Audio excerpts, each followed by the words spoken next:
मंच पर विराजमान वित्त मंत्री निर्मला सीतारमण जी, वित्त राज्य मंत्री पंकज चौधरी जी,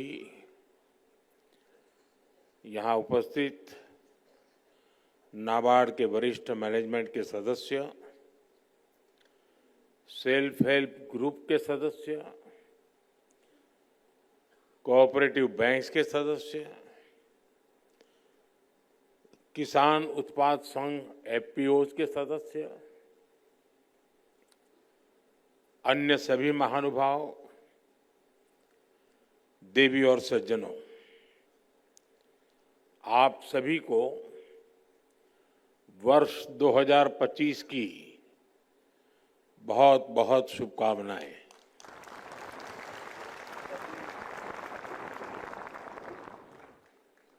वर्ष 2025 की शुरुआत में ग्रामीण भारत महोत्सव का ये भव्य आयोजन भारत की विकास यात्रा का परिचय दे रहा है, एक पहचान बना रहा है। मैं इस आयोजन के लिए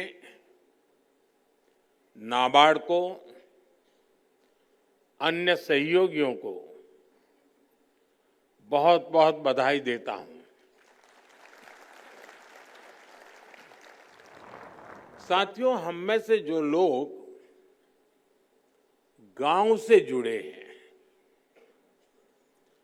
गांव में पले बड़े हैं, वो जानते हैं कि भारत के गांवों की ताकत क्या है।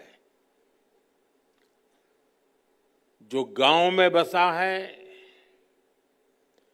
गांव भी उसके भीतर बस जाता है। जो गांव में जिया है, वो गांव को जीना भी जानता है। मेरा ये सौभाग्य रहा कि मेरा बचपन भी एक छोटे से कस्बे में एक साधारण परिवेश में बीता,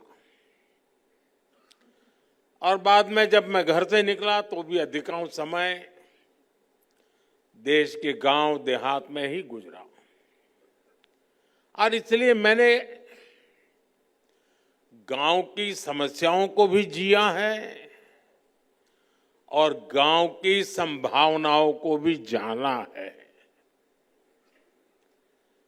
मैंने बचपन से देखा है कि गांव में लोग कितनी मेहनत करते रहे हैं, लेकिन पूंजी की कमी के कारण उन्हें पर्याप्त अवसर नहीं मिल पाते थे। मैंने देखा है गांव में लोगों की इतनी विविधताओं से भरा सामर्थ्य होता है, लेकिन वो सामर्थ्य जीवन की मूलभूत लड़ाइयों में ही खप जाता है। कभी प्राकृतिक आपदा के कारण फसल नहीं होती थी, कभी बाजार तक न होने के कारण फसल फेंकनी पड़ती थी। इन परेशानियों को इतने करीब से देखने के कारण मेरे मन में गांव गरीब की सेवा का संकल्प जगा, उनकी समस्याओं के समाधान की प्रेरणा आई। आज देश के ग्रामीण इलाकों में जो काम हो रहे हैं, उनमें गांवों के सिखाए अनुभवों की भी भूमिका है। 2014 से मैं लगातार हर पल ग्रामीण भारत की सेवा में लगा हूं। गांव के लोगों को गरिमापूर्ण जीवन देना, ये मेरी सरकार की प्राथमिकता है। हमारा विजन है भारत के गांव के लोग सशक्त बने, उन्हें गांव में ही आगे बढ़ने के ज्यादा से ज्यादा अवसर मिले, उन्हें पलायन ना करना पड़े, गांव के लोगों का जीवन आसान हो। और इसलिए हमने गांव-गांव में मूलभूत सुविधाओं की गारंटी का अभियान चलाया। स्वच्छ भारत अभियान के जरिए हमने घर घर में शौचालय बनवाए। पीएम आवास योजना के तहत हमने ग्रामीण इलाकों में करोड़ों परिवारों को पक्के घर दिए। आज जल जीवन मिशन से लाखों गांवों के हर घर तक पीने का साफ पानी पहुंच रहा है। साथियों, आज 1.5 लाख से ज्यादा आयुष्मान आरोग्य मंदिरों में लोगों को स्वास्थ्य सेवाओं के बेहतर विकल्प मिल रहे हैं।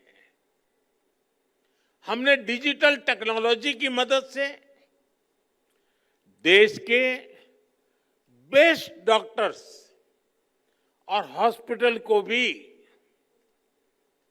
गांवों से जोड़ा है, टेलीमेडिसिन का लाभ लिया है। ग्रामीण इलाकों में करोड़ों लोग ई संजीवनी के माध्यम से टेलीमेडिसिन का लाभ उठा चुके हैं। कोविड के समय दुनिया को लग रहा था कि भारत के गांव इस महामारी से कैसे निपटेंगे, लेकिन हमने हर गांव में आखिरी व्यक्ति तक वैक्सीन पहुंचाई।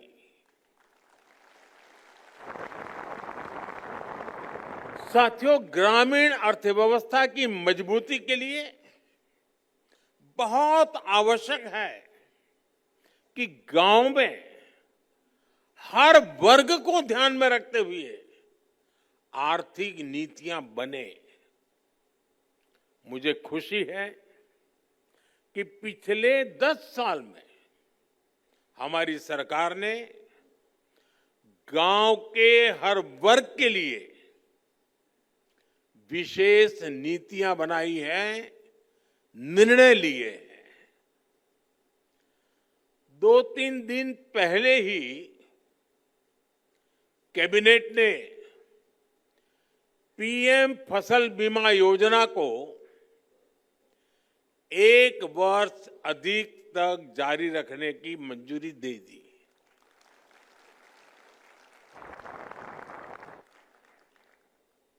डीएपी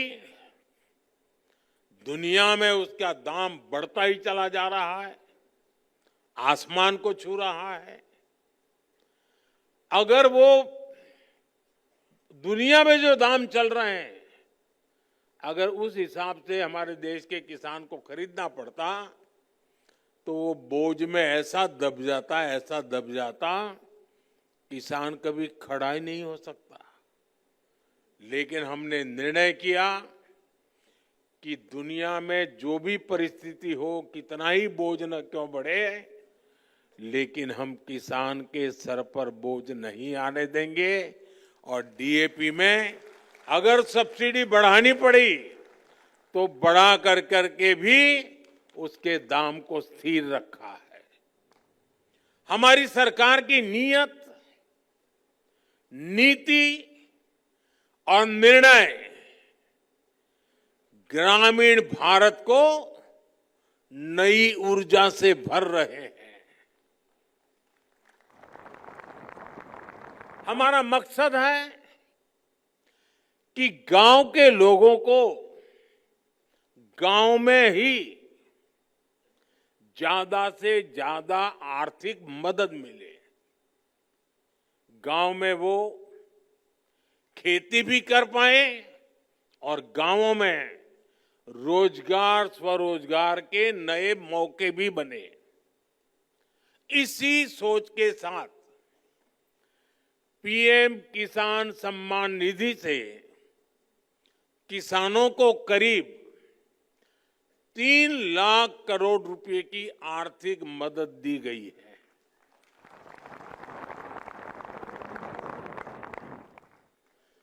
पिछले 10 वर्षों में कृषि लोन की राशि 3.5 गुना हो गई है। अब पशुपालकों और मत्स्य पालकों को भी किसान क्रेडिट कार्ड दिया जा रहा है।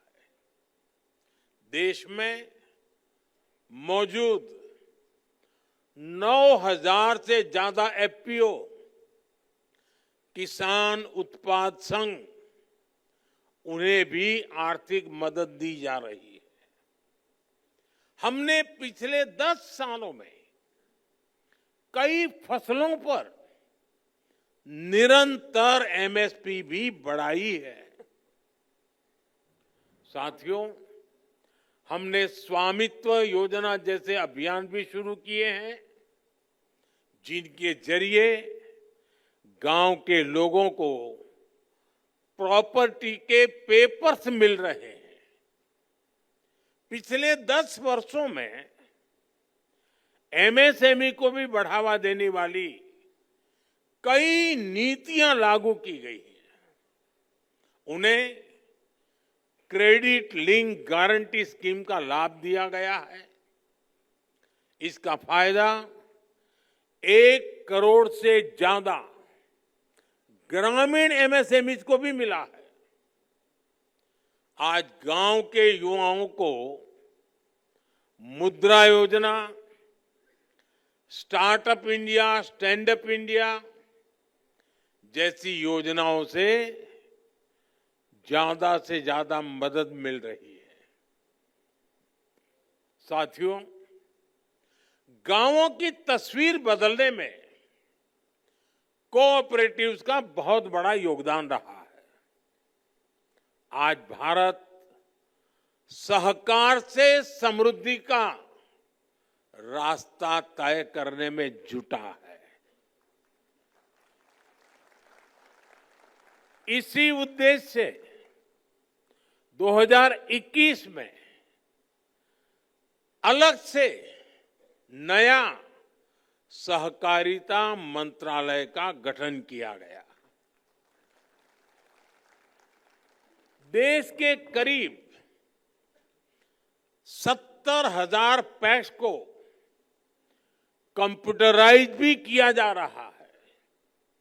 मकसद यही है कि किसानों को, गांव के लोगों को अपने उत्पादों का बेहतर मूल्य मिले, ग्रामीण अर्थव्यवस्था मजबूत हो। साथियों, कृषि के अलावा भी हमारे गांव में अलग अलग तरह की पारंपरिक कला और कौशल से जुड़े हुए कितने ही लोग काम करते हैं। अब जैसे लोहार है, सुथार है, कुम्हार है, ये सब काम करने वाले ज्यादातर लोग गांव में ही रहते हुए आए। रूरल इकोनॉमी और लोकल इकोनॉमी में इनका बहुत बड़ा कंट्रीब्यूशन रहा है। लेकिन पहले इनकी भी लगातार उपेक्षा हुई। अब हम उन्हें नई स्किल उसमें ट्रेन करने के लिए, नए उत्पाद तैयार करने में लिए, उनका सामर्थ्य बढ़ाने के लिए, सस्ती दरों पर मदद देने के लिए विश्वकर्मा योजना चला रहे हैं। ये योजना देश के लाखों विश्वकर्मा साथियों को आगे बढ़ने का मौका दे रही है। साथियों, जब इरादे नेक होते हैं, नतीजे भी संतोष देने वाले होते हैं।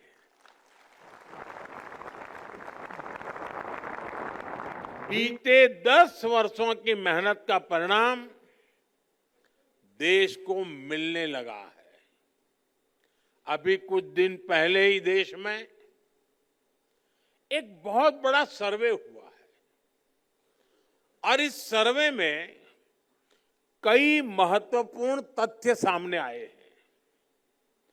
साल 2011 की तुलना में अब ग्रामीण भारत में कंजम्पशन, खपत, यानी कि गांव के लोगों की खरीद शक्ति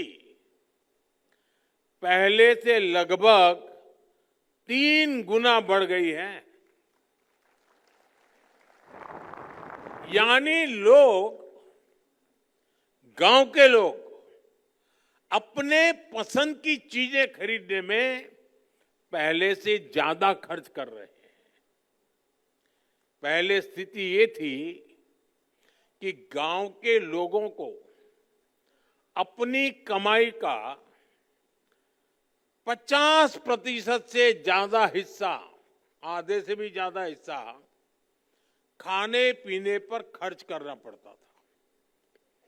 लेकिन आजादी के बाद पहली बार ऐसा हुआ है कि ग्रामीण इलाकों में भी खाने पीने का खर्च 50% से कम हुआ है और जीवन की चीजें खरीदने की तरफ खर्चा बढ़ा है। इसका मतलब है लोग अपने शौक की, अपनी इच्छा की, अपनी आवश्यकता की जरूरत की और चीजें भी खरीद रहे हैं, अपना जीवन बेहतर बनाने पर खर्च कर रहे हैं। साथियों, इसी सर्वे में एक और बड़ी अहम बात सामने आई है। सर्वे के अनुसार शहर और गांव में होने वाली खपत का अंतर कम हुआ है। पहले शहर का एक प्रति परिवार जितना खर्च करके खरीद करता था और गांव का व्यक्ति जो करता था, बहुत फासला था। अब धीरे धीरे गांव वाला भी शहर वालों की बराबरी करने में लग गया है। हमारे निरंतर प्रयासों से अब गांव और शहरों का ये अंतर भी कम हो जा रहा है। ग्रामीण भारत में सफलता की ऐसी अनेक गाथाएं हैं जो हमें प्रेरित करती है। साथियों, आज जब मैं इन सफलताओं को देखता हूं तो ये भी सोचता हूं कि ये सारे काम पहले की सरकारों के समय भी तो हो सकते थे। मोदी का इंतजार करना पड़ा क्या?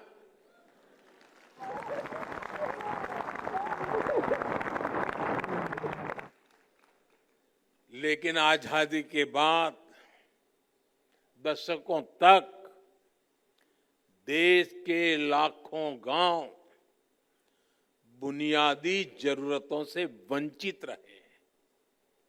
आप मुझे बताइए, देश में सबसे ज्यादा एससी कहां रहते हैं?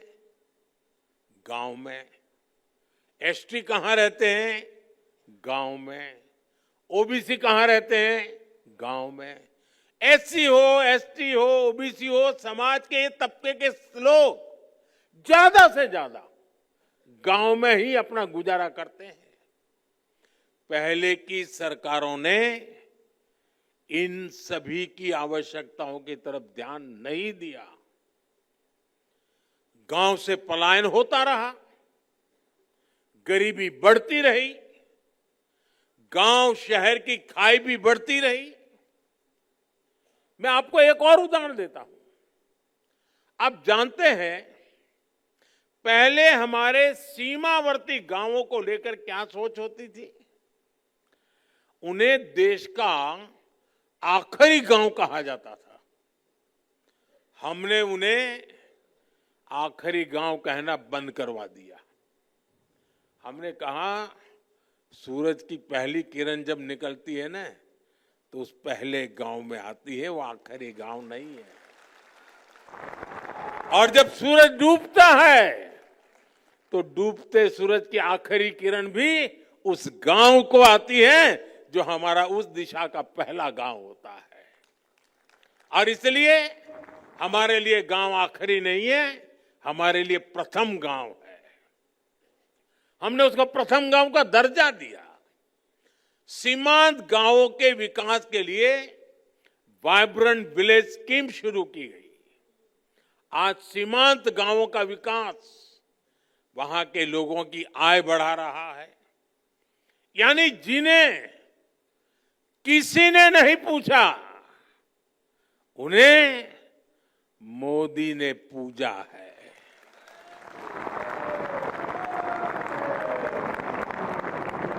हमने आदिवासी आबादी वाले इलाकों के विकास के लिए पीएम जनधन योजना शुरू की। जो इलाके दशकों से विकास से वंचित थे, उन्हें अब बराबरी का हक मिल रहा है। पिछले 10 साल में हमारी सरकार द्वारा पहले की सरकारों की अनेक गलतियों को सुधारा गया है। आज हम गांव के विकास से राष्ट्र के विकास के मंत्र को लेकर आगे बढ़ रहे हैं। इन्हीं प्रयासों का परिणाम है कि 10 साल में देश के करीब 25 करोड़ लोग गरीबी से बाहर आए हैं। और इनमें सबसे बड़ी संख्या हमारे गांव के लोगों की है। अभी कल ही स्टेट बैंक ऑफ इंडिया की भी एक अहम स्टडी आई है। उनका एक बड़ा अध्ययन किया हुआ रिपोर्ट आया है। स्टेट बैंक ऑफ इंडिया की रिपोर्ट क्या कह रही है? वो कहते हैं 2012 में भारत में ग्रामीण गरीबी, रूरल पॉवर्टी, यानी गांवों में गरीबी करीब 26% थी, 26%। 2024 में 2024 में भारत में रूरल पॉवर्टी यानी गांवों में गरीबी घट कर के पहले जो 26% गरीबी थी, वो गरीबी घट करके 5% से भी कम हो गई है।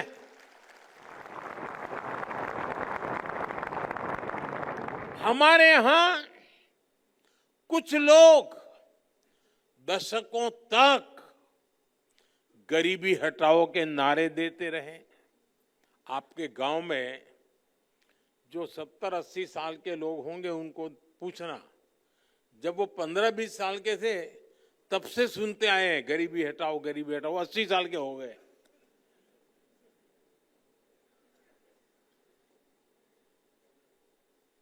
आज स्थिति बदल गई है। अब देश में वास्तविक रूप से गरीबी कम होना शुरू हो गई है। साथियों, भारत की ग्रामीण अर्थव्यवस्था में महिलाओं का हमेशा से बहुत बड़ा स्थान रहा है। हमारी सरकार इस भूमिका का और विस्तार कर रही है। आज हम देख रहे हैं गांव में बैंक सखी और बीमा सखी के रूप में महिलाएं ग्रामीण जीवन को नए सिरे से परिभाषित कर रही है। मैं एक बार एक बैंक सखी को मिला, सब बैंक सखियों से बात कर रहा था, तो एक बैंक सखी ने कहा वो गांव के अंदर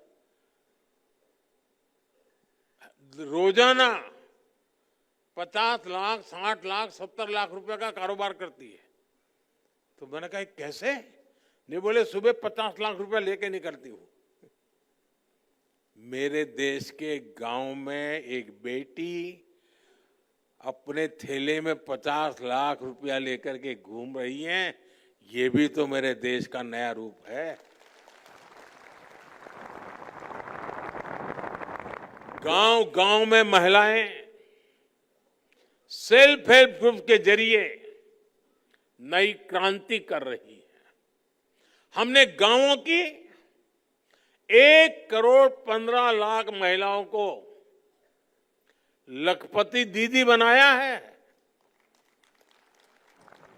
और लखपति दीदी का मतलब ये नहीं कि एक बार 1 लाख रुपया, हर वर्ष 1 लाख रुपया से ज्यादा कमाई करने वाली मेरी लखपति दीदी। हमारा संकल्प है कि हम 3 करोड़ महिलाओं को लखपति दीदी बनाएंगे। दलित, वंचित, आदिवासी समाज की महिलाओं के लिए हम विशेष योजनाएं भी चला रहे हैं। साथियों, आज देश में जितना रूरल इंफ्रास्ट्रक्चर पर फोकस किया जा रहा है, उतना पहले कभी नहीं हुआ। आज देश के ज्यादातर गांव हाईवेज, एक्सप्रेसवे और रेलवेज के नेटवर्क से जुड़ रहे हैं। प्रधानमंत्री ग्राम सड़क योजना के तहत 10 साल में ग्रामीण इलाकों में करीब 4 लाख किलोमीटर लंबी सड़कें बनाई गई है। डिजिटल इंफ्रास्ट्रक्चर के मामले में भी हमारे गांव 21वीं सदी के आधुनिक गांव बन रहे हैं। हमारे गांव के लोगों ने उन लोगों को झुठला दिया है जो सोचते थे कि गांव के लोग डिजिटल टेक्नोलॉजी अपना नहीं पाएंगे।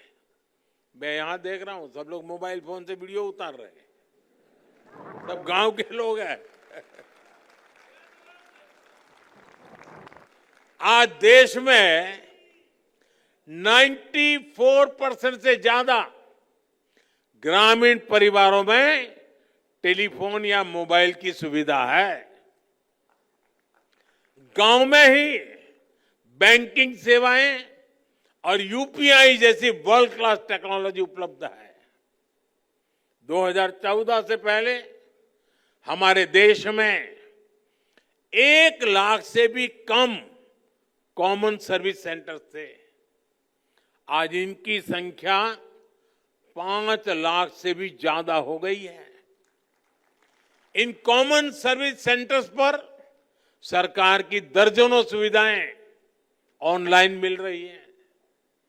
ये इंफ्रास्ट्रक्चर गांव को गति दे रहा है, वहां के रोजगार के मौके बना रहा है और हमारे गांवों को देश की प्रगति का हिस्सा बना रहा है। साथियों, यहां नाबार्ड का वरिष्ठ मैनेजमेंट है। आपने सेल्फ हेल्प ग्रुप से लेकर किसान क्रेडिट कार्ड जैसे कितने ही अभियानों की सफलता में अहम रोल निभाया है। आगे भी देश के संकल्पों को पूरा करने में आपकी अहम भूमिका होगी। आप सभी एफपीओ किसान उत्पाद संघ की ताकत से परिचित हैं। एफपीओ की व्यवस्था बनने से हमारे किसानों को अपनी फसलों का अच्छा दाम मिल रहा है। हमें ऐसे और एफपीओ बनाने के बारे में सोचना चाहिए, उस दिशा में आगे बढ़ना चाहिए। आज दूध का उत्पादन किसानों को सबसे ज्यादा रिटर्न दे रहा है। हमें अमूल के जैसे 5-6 और कोऑपरेटिव्स बनाने के लिए काम करना होगा, जिनकी पहुंच पूरे भारत में हो।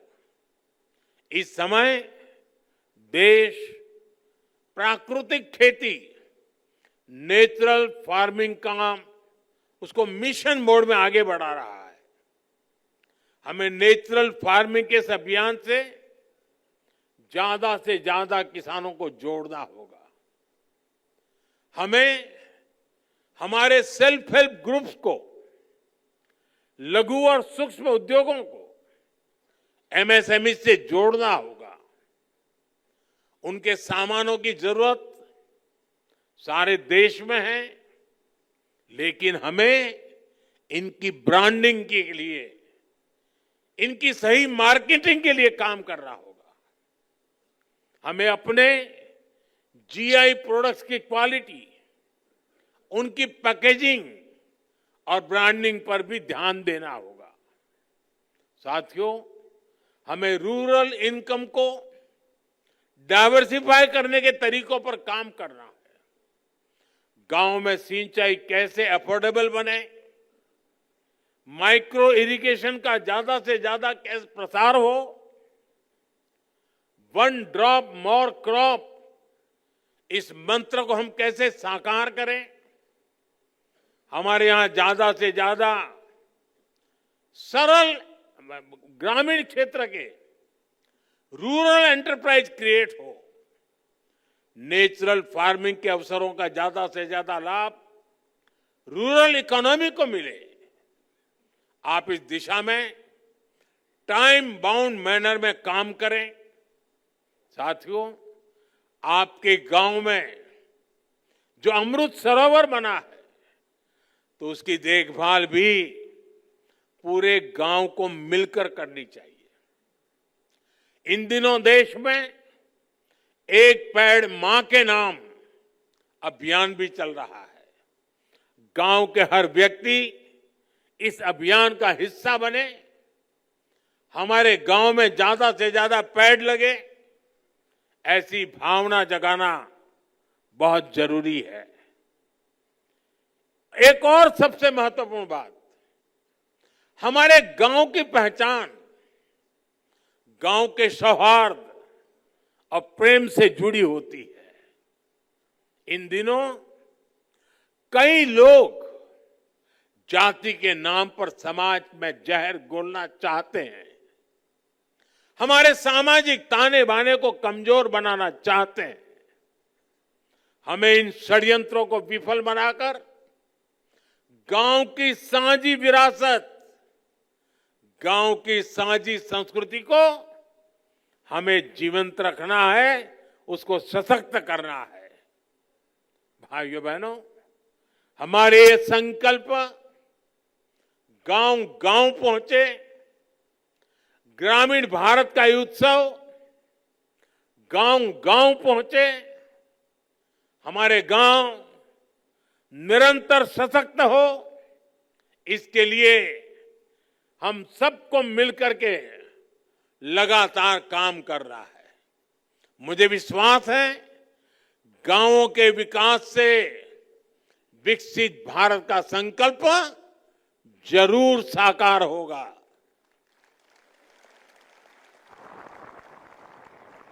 मैं भी यहां जीआई टैग वाले जो लोग अपनी अपनी प्रोडक्ट लेकर के आए हैं, उसे देखने गया था। मैं आज इस समारोह के माध्यम से दिल्ली वासियों से आग्रह करूंगा कि आपको शायद गांव देखने का मौका न मिलता हो, गांव जाने का मौका न मिलता हो, कम से कम यहां एक बार आइए और मेरे गांव में सामर्थ्य क्या है जरा देखिए।